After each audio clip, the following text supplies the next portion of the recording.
Bem-vindo ao canal Toneto Responde Direito. Inscreva-se, dá um like e ative o sininho para receber os novos vídeos. Eu sou o Dr. Paulo Toneto e estou aqui para esclarecer dúvidas sobre seus direitos. Hoje falaremos sobre como colocar o pai dos meus filhos na justiça. Tenho recebido diversas perguntas desse tipo. Na verdade, não é só sobre os pais, né? O pai dos filhos. Pode ser a mãe ou pode ser qualquer outra situação que você queira processar alguém ou queira entrar na justiça contra alguém. Vou falar especificamente dos pais, por quê? Porque é uma situação que se repete toda semana. É uma situação muito comum. A mãe querendo colocar o pai para responder na justiça sobre guarda, pensão e visitas, ok? Então vamos lá. Primeiro, nós vamos falar sobre os advogados, sobre a contratação de advogados e os documentos necessários. E depois nós vamos falar sobre os detalhes dos pedidos, o que deve ser pedido numa ação desse tipo, ok? Vamos começar. Primeiro passo, e muito importante, é contratar um advogado. Não importa se seja um advogado público do Estado ou um advogado particular. Qual a diferença básica entre os dois? Primeiro, honorários. No advogado público da Defensoria Pública, você não precisa pagar honorários. Já no advogado particular, você tem que pagar os advogados, tem que pagar os honorários, inclusive porque é lei. O advogado é obrigado a cumprir o código de ética da OAB e a OAB determina que não se pode fazer pro bono, exceto em situações especiais. Isso é, não cobrar, tá? Outra diferença fundamental, você paga honorários para o advogado particular e para o advogado gratuito público você não paga, mas o advogado particular você pode entrar imediatamente na justiça. Por quê?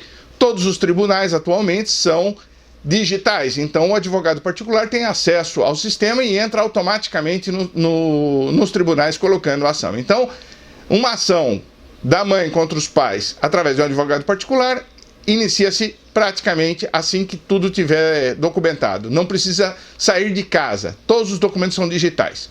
Já o advogado gratuito, você precisa ir até a Defensoria Pública e fazer um agendamento de uma visita. Marcar um horário para conversar com o advogado, para levar os documentos, para que ele possa fazer. Então você tem que fazer isso fisicamente. Essa é a grande diferença.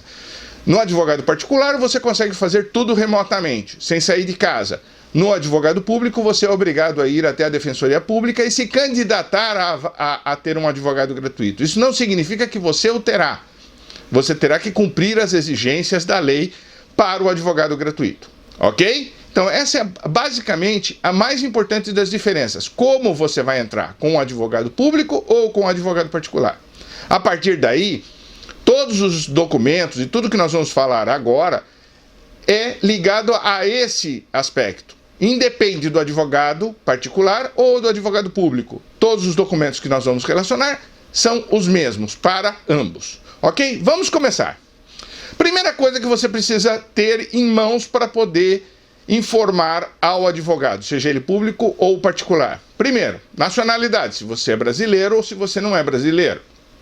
Qual a sua profissão?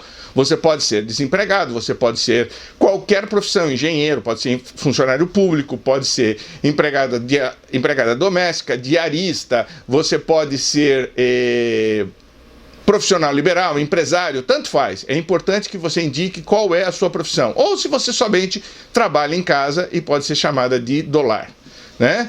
Prendas domésticas, por exemplo. Outra coisa é o estado civil. Como é que se encontra o seu estado civil atual? Você está casada, divorciada, separada, em união estável? Qual é a situação que você se encontra atualmente?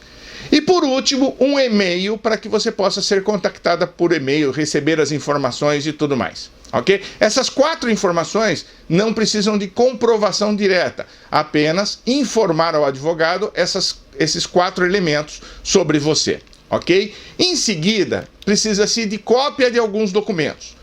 Quais documentos que se necessita a cópia? Primeiro, cópia do RG. É importante, as pessoas não sabem disso. A grande maioria das pessoas não sabem que o RG tem validade de 10 anos. Isso é, você olha qual foi a data de emissão do teu RG. Se ele está superior a 10 anos, qualquer órgão público pode gerar problemas com a sua identidade. Então você tem que tirar numa segunda via, você tem que atualizar a sua identidade, ok? Por causa exatamente da validade de 10 anos. Não significa que ela não vale como identificação. Claro que ela vale, eu estou dizendo, em órgãos públicos, até mesmo num tribunal, um juiz pode implicar com essa situação e pedir a atualização do RG. Não é comum, ok? Mas é possível. Então, atualize o seu RG.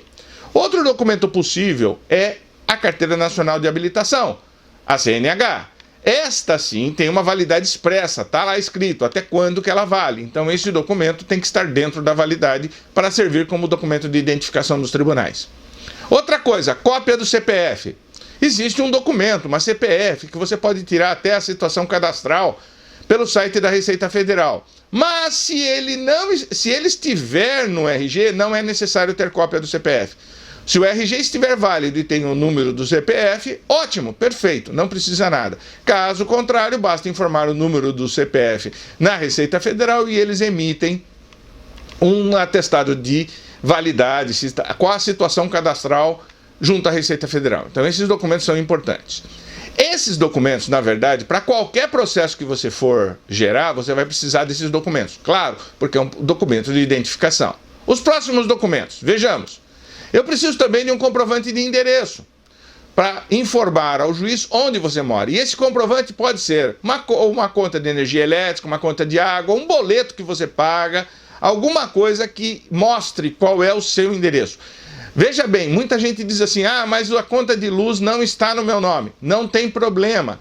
É só para que tenha como referência qual o endereço de sua residência. Ok? Perfeito? Melhor seria se estiver no seu nome, mas se não estiver, não há problema algum. Comprovante de renda. É muito importante porque, veja bem, independente de ser um advogado particular ou público, os tribunais têm custos internos.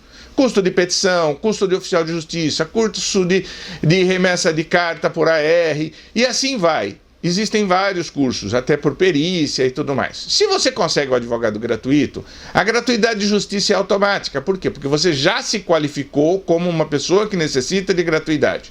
Se você não se qualificou, é importante para um advogado particular que você não pague, lutar para que você não pague as custas judiciais se você estiver dentro do quadro de quem pode ser beneficiado. Normalmente é quem recebe até 3 salários mínimos.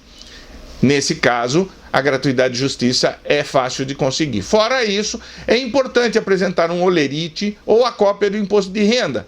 Por quê? Porque daí você pode provar para o juiz que você realmente tem uma renda relativamente baixa e que não tem como custear as custas judiciais. Isso não tem nada a ver com os honorários do advogado. Os tribunais têm as suas taxas, que podem ser transformadas em gratuitas, sem que você pague nada, mas você tem que provar.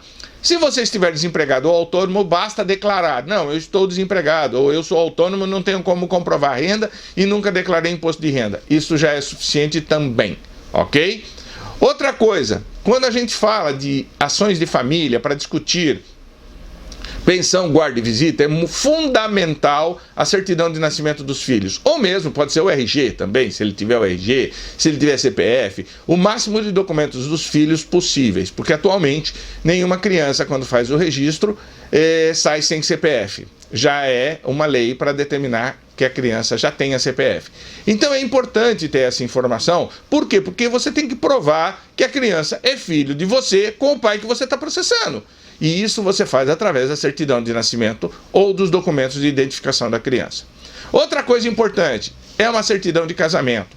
Você foi casada com o pai dos seus filhos? Se você foi casada, é importante você ter a certidão de casamento. Se tiver o divórcio, já tem que ter averbado na certidão de casamento. Ou, por exemplo, se você estava em união estável, ou se você estava em qualquer outro tipo de relação, concubinato e assim por diante. Não importa. O importante é só afirmar e provar o melhor possível qual foi a relação que gerou o nascimento da criança. Pode ser que você não tenha tido nada, foi só um caso fortuito que você teve com o pai do seu filho e acabou nascendo a criança. Não há problema, o importante é declarar qual foi a relação que teve entre você e o pai dos seus filhos, ou você e a mãe dos seus filhos, porque pode ser ao contrário também, né? A criança pode estar com o pai e o pai está colocando na justiça a mãe para regularizar a situação. Essa é outra situação. Vejamos, o que nós precisamos do outro, quer dizer, do pai que está sendo processado ou da mãe que está sendo processada. Nós precisamos do nome completo. Isso é fundamental, nós precisamos do nome completo da pessoa. Se tiver a certidão de nascimento, ótimo, porque na certidão de nascimento consta o nome do pai. Se não constar o nome do pai, vai precisar discutir também a paternidade da criança. Então é importante que o nome do pai seja fornecido de forma completa. Se tiver a nacionalidade, ótimo. Se tiver o RG e o CPF, melhor ainda. Se souber o estado civil do pai atualmente, ótimo. Mas outro elemento fundamental é o endereço completo do pai. Por quê? Porque o juiz vai precisar encontrar o pai para que ele venha para o processo para se defender. Certo? É lógico. Então você precisa necessariamente do nome completo e do endereço completo. Se tiver outras informações, melhor, como por exemplo a profissão e os dados do empregador. Se ele tiver empregado, em que local ele está trabalhando? Passe os dados do empregador. Nome da empresa, CNPJ e assim por diante, se possível. Ok? Mas o fundamental é o nome completo e o endereço. Se você não tem o endereço do pai, fica difícil a gente procurar, mas existem mecanismos de localização do endereço de pessoas. Então não é impossível. Se você estiver usando um advogado particular, nós temos meios de localizar o endereço das pessoas.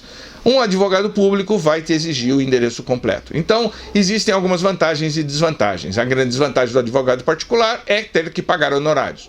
No resto, existe uma grande vantagem de usar um advogado particular. Certo? Vejamos a questão dos pedidos. O que se pede numa ação judicial? Muitas vezes a pessoa, quero colocar o pai do meu filho na justiça, mas vamos ver o que você quer discutir na justiça. Primeira coisa, tipo de guarda.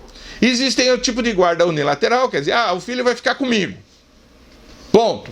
Eu é que mando e desmando, eu vou decidir o dia a dia, eu vou decidir onde vai para a escola, onde não vai. Nós temos até um vídeo no canal que fala sobre os tipos de guarda. E a outra guarda que é a compartilhada. Muitas pessoas têm o conceito errado de guarda compartilhada. Vou só reforçar aqui, eu tenho um vídeo falando sobre isso. Guarda compartilhada não é tempo compartilhado, pessoal. Não é que a criança mora uma parte com o pai ou mora uma parte com a mãe. Não, a criança vai ter um endereço fixo. O que vai ser compartilhado é a responsabilidade. Mas vamos mais a fundo nisso no outro canal. Recomendo que assistam, né? Outra coisa que se discute, regra de visita.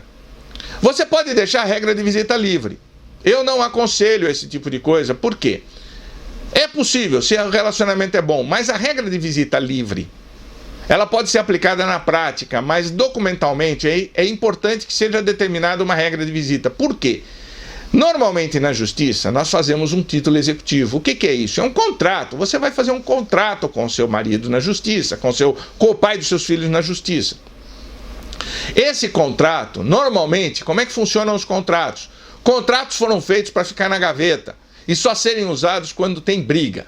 Então, se você deixa a visita livre e começa um atrito com o pai dos seus filhos, o que vai acontecer? Você vai ter que entrar na justiça para estipular novamente uma regra de visita. Então, eu sugiro o seguinte, vamos estipular já a regra de visita. Visita um fim de semana a cada 15 dias, é assim, é assado, pode ficar de tal hora a tal hora, passa em casa e pega a criança e leva, feriados vai ser assim, dias festivos vão ser assim, o pernoite vai pernotar, não vai pernoitar, porque normalmente tem muitas pessoas que me ligam, meu filho tem 6 meses e o pai quer levar para dormir na casa dele.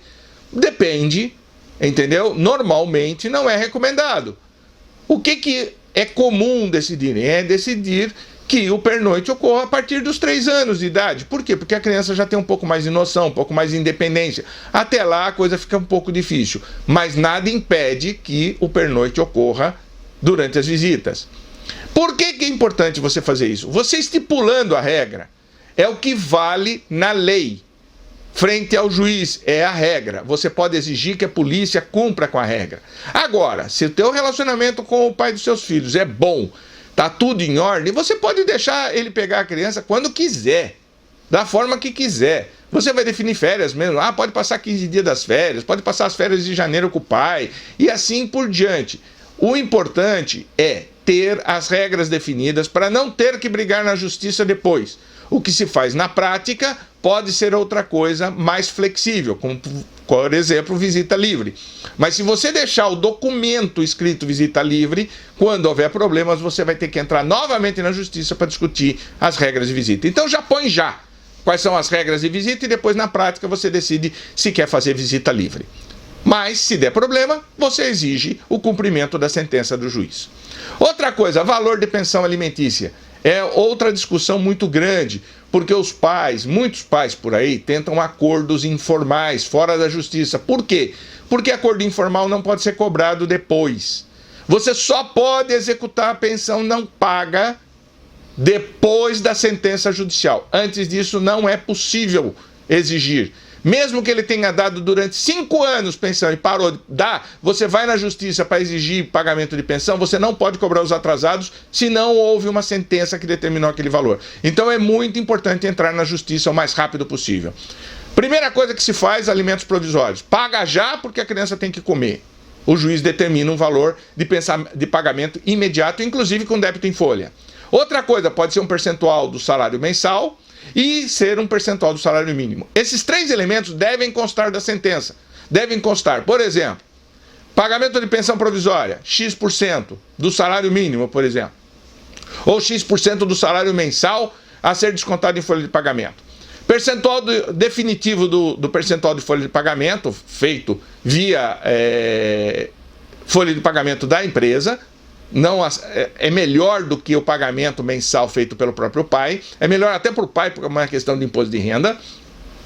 E o percentual do salário mínimo, é muito importante que o percentual do salário mensal seja estipulado um mínimo, normalmente baseado no salário mínimo, ok? Esses são valores a serem discutidos e devem ser muito bem calculados para não haver problemas.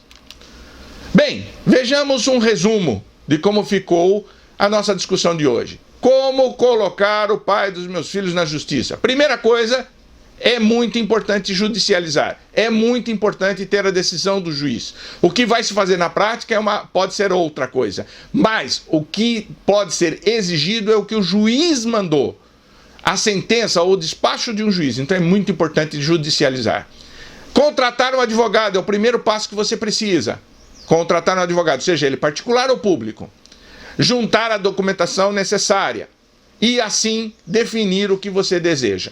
Então esses são os 4 elementos importantes. Você deve judicializar, tem que ter um advogado, tem que juntar os documentos necessários e depois definir o que você quer.